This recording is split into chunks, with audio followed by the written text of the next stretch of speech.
E a gente vai conversar com a doutora Maria Corsato, que é uma grande delegada, que vem fazendo um trabalho incrível e vem dividindo isso nas redes. E em uma determinada entrevista, a doutora Maria Corsato chegou até a falar exatamente isso, que poderia existir aquela Virgínia, que até aquele momento estava ali como uma testemunha e que de fato não tinha conhecimento do quanto ela poderia estar envolvida em bets e acreditando que tudo aquilo vem daquela venda, todo aquele faturamento. E que hoje ela estaria muito mais por dentro de toda essa situação. E aí, o que aconteceu agora? Agora, o Ministério Público do Distrito Federal apresentou uma ação civil pública contra a influenciadora Virgínia Fonseca e o site de apostas Blaze por indícios de práticas abusivas, retenção sistemática de valores e imposição de metas de apostas aparentemente inatingíveis.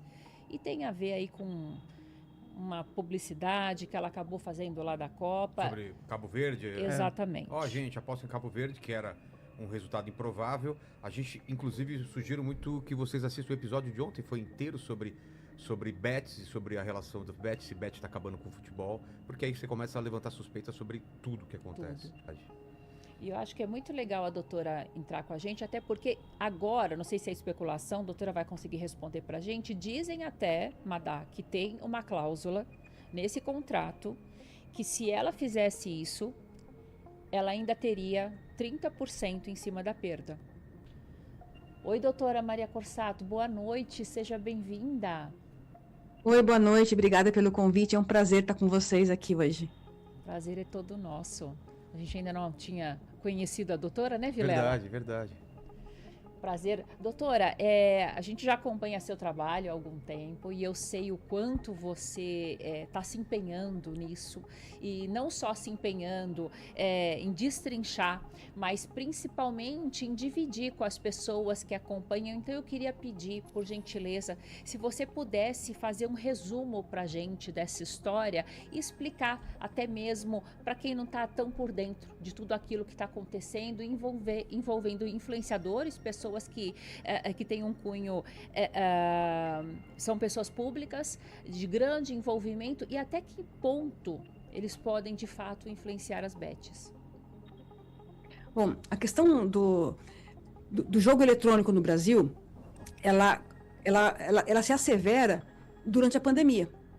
As pessoas deixam de fazer aquela fezinha, né, de jogo do bicho, tá todo mundo trancado em casa, e o jogo eletrônico ele entra de forma pandêmica também na vida do brasileiro. Então, todo esse jogo ele era todo ilegal naquele momento. Uma parte desse jogo, principalmente as apostas em futebol, elas começaram a ser regulamentadas no final de 2018. A Caixa Econômica ela tinha ela tem o jogo dos 13 pontos. Então começa a tentar se legalizar um pouco mais esse tipo de aposta através de plataformas. Começam, então, a entrar algumas plataformas legais no Brasil, mas junto com isso vem toda aquela parte ilegal. No entorno desse jogo eletrônico, criou-se todo um ecossistema para dar apoio a isso. Junto com isso, você tem algumas pessoas que são recrutadas pelo crime organizado para mostrar um rosto palatável e convencer as pessoas a apostar. Num primeiro momento, não se aposta em futebol. O que eles querem que você aposte é o seu dinheiro em jogo eletrônico. É o tigrinho, é o coelhinho, é o foguetinho. E você pega, então, pessoas famosas, benquistas, e eles usam um contexto familiar para mostrar que aquilo é uma diversão em família. E a gente vê na casa da Deolane, a família dela toda junta, jogando. Eles estão comendo ali salsicha, arroz, feijão, tomando sopa e jogando. E você tem, às vezes, menores de idade jogando junto. Bom, isso é 21, 22, a Deolane cresce com isso. A Virgínia, em 21, ela fica sócia de um pessoal que era sócio de um membro, né, de um membro feminino do PCC. E é até que eu falo que nesse momento, eu acho que a Virgínia não entendia o que estava acontecendo na vida dela. Alguém com ascendência em cima dela a colocou num problema muito grande. Problema este que ela teve certeza que existia quando ela é chamada para ir até a CPI. O dia que ela vai à CPI, que ela é interrogada ali, ela sabe que ela tem um problema muito grande. Então ela vai ali com feito uma palhaça, porque ela não é aquela moça que foi ali, vestem ela como uma palhacinha para fazer porque ela, ai, coitadinha, não sei o que eu estou fazendo. Não.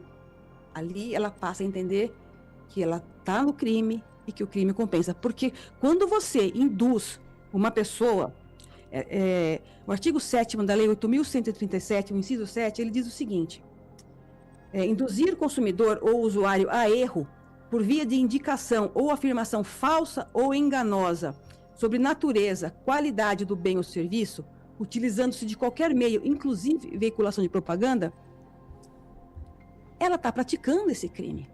Não tem mais dúvida. O dia que ela vem lá e fala sobre Cabo Verde, as pessoas apostarem para Cabo Verde, porque o vozinha, ela não fala em nenhum momento que se você perder, você vai perder 9 vezes o que você apostou. Ela só fala que você vai ganhar. Então, naquele momento, não tem como a gente dizer que, olha, ela não cometeu crime. A Virgínia está praticando o mesmo crime que a Dona Bezerra. Não tem mais diferença. Até há 2 semanas atrás, eu achava que, olha, um grande benefício de dúvida, depois do negócio do vozinha e da descrição de conduta que o Ministério Público fez da Virgínia, não tem mais dúvida, ela tem que ser processada criminalmente também. Os bens dela precisam ser apreendidos. Não tem mais condição disso. A pessoa que lucra com a desgraça alheia, aquela taxa de que ela ganha 30% a mais com quem perde, chama a taxa da desgraça alheia. Não é possível, num país onde 80% da população está endividada, tem gente se matando porque contraiu dívida, que uma pessoa brinque com a vida dos outros dessa forma. Doutora, a senhora está fazendo um depoimento bastante forte, levando em conta apenas a questão de apostas, que esses valores seriam valores reais. Tem aquele monte de Bolt, vamos fazer, de cada 100 apostas, 95 pode ser fraudulenta, só para gerar boleto e levar dinheiro. Então é isso que eu queria perguntar para a senhora, porque assim, são somas muito vultosas. Nós temos ouvido falar que se movimenta não sei quantos bilhões e que isso, que aquilo. E a comprovação da movimentação desse montante no Brasil é uma comprovação anedótica. Anedótica é o quê? É você pegar um caso aqui e um caso acolá, que são muito graves, de não sei quem que se endividou e que se matou, e querer dizer que esses casos aqui que eu estou mostrando justificam que tem não sei quantos bilhões. É possível dizer que não tem lavagem de dinheiro nas apostas online?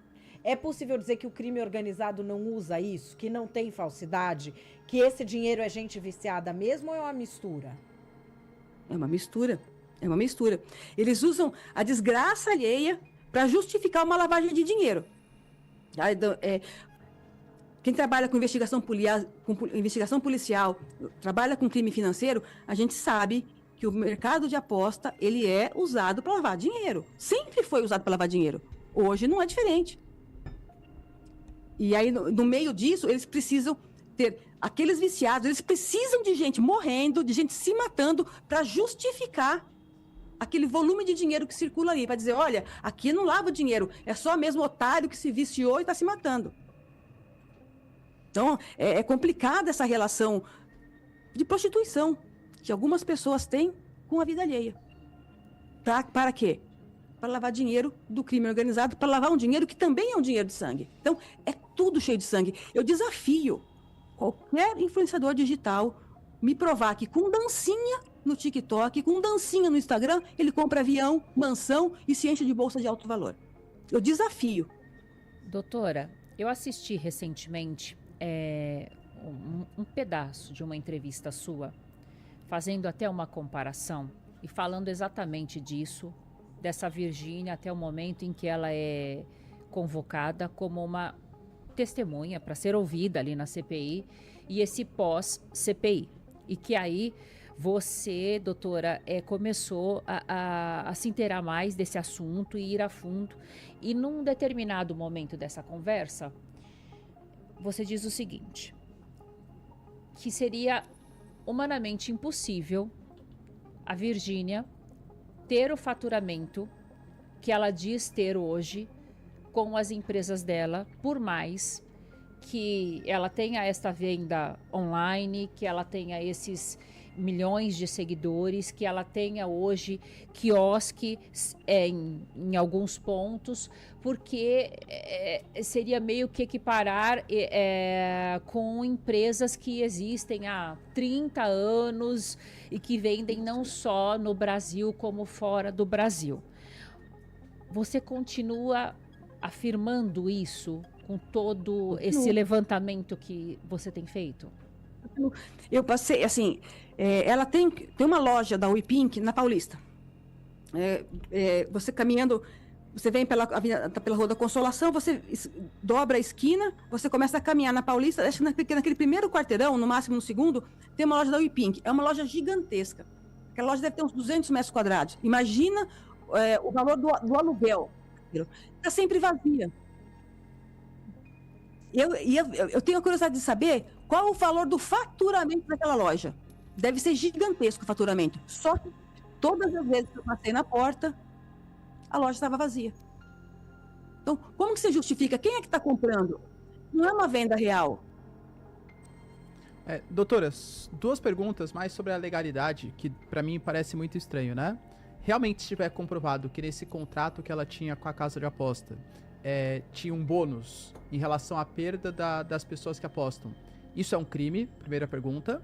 E quando você pega essas casas, as bets elas são regulamentadas. Mas na mesma plataforma, existem os cassinos que não são divulgados, mas estão ali disponíveis. Isso também é legalizado? É legal esses 2 pontos? Bom, vamos começar. Estando no contrato dela essa cláusula de que se ela ganha 30% sobre a perda alheia, isso não é crime. O crime está em induzir o consumidor a uma prática dizendo que para ele, ela faz parecer que a pessoa vai ter um lucro, vai ter um ganho ali, e aí ela usa para aquilo um avião, ela usa uma bolsa de grife, ela está dentro de um iate, e ela insinua que se você fizer uma aposta, você vai acabar tendo aquele padrão de vida. E é isso que ela faz, é isso que outros influenciadores digitais fazem. Eles fazem as pessoas acreditarem que se eles apostarem, eles vão ter aquele padrão de vida. Eles vão comprar um Porsche, vão comprar uma bolsa cara e vão viajar para a Europa. Isso nunca vai acontecer. Ele sempre vai perder. Porque as bets, né, as apostas esportivas, elas estão na mesma plataforma do Tigrinho, essas coisas. As bets, a gente tem acho que 180, 190 bets hoje regulamentadas, né? Então elas estão registradas e o Ministério da Fazenda deu uma outorga que elas poderiam funcionar. Então, a hora que você entra nas bets, a primeira coisa que vem são as apostas esportivas. Você vai ter lá futebol, e aí você tem as odds. Vai ter gol no primeiro tempo, vão ter 2 gols, vai ter só gol no segundo tempo, alguém vai cair, vai tomar cartão vermelho. Só que na hora que a pessoa está fazendo essa aposta num jogo de futebol, que também vicia, mas essa resposta automática que vai te viciar, ela demora um pouco mais, eles começam a te oferecer o cassino. Aparece lá um tigrinho, aparece o foguetinho, fala, vem pra cá, vem conhecer o meu quartinho do fundo. Então, até as bets legais, elas têm essa porta dos fundos que te leva pra lá. Aí eles falam assim, olha, se você apostar aqui nesse momento, agora, você tá ganhando R$50 para apostar de bônus, que é onde eles vão te viciar. Te dão R$50 para você apostar. Aí você vai lá, pega aquele crédito, aposta 50. Você pode até ganhar, mas os caras vão te segurar o seu crédito lá e falar, aposta mais um pouco, tenta mais um pouco. Aí a pessoa começa a se viciar naquilo tudo. A hora que ela se vicia no jogo eletrônico, ela desenvolve a ludopatia.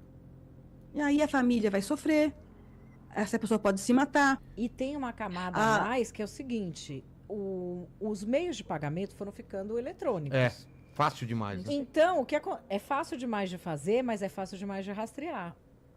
Doutora, eu queria te fazer uma pergunta, porque eu sei que você esteve também à frente da situação aí da investigação da Deolane. Caso tudo isso seja confirmado, inclusive essa cláusula no contrato da influenciadora Virgínia, desses 30% em cima de uma possível perda das pessoas que estavam apostando naquele momento aí no time do Cabo Verde, né, Vilela? Quais seriam os próximos passos? O que poderia acontecer, vir a acontecer com a Virgínia? O Ministério Público, ele ingressou com uma ação civil pública. Mas de tudo que eu ouvi falar, e entendendo que a conduta dela também encaixa nessa conduta criminosa da Lei 8.137, eles vão propor, sim, uma ação criminal em cima dela. Porque estão saindo reclamações no Brasil inteiro. Então, você tem promotores do Brasil inteiro iniciando ações contra a Virgínia. Em algum lugar, vai escapar uma ação criminosa contra ela. Porque, do contrário, em algum momento, a Virgínia pode sair algemada da casa dela.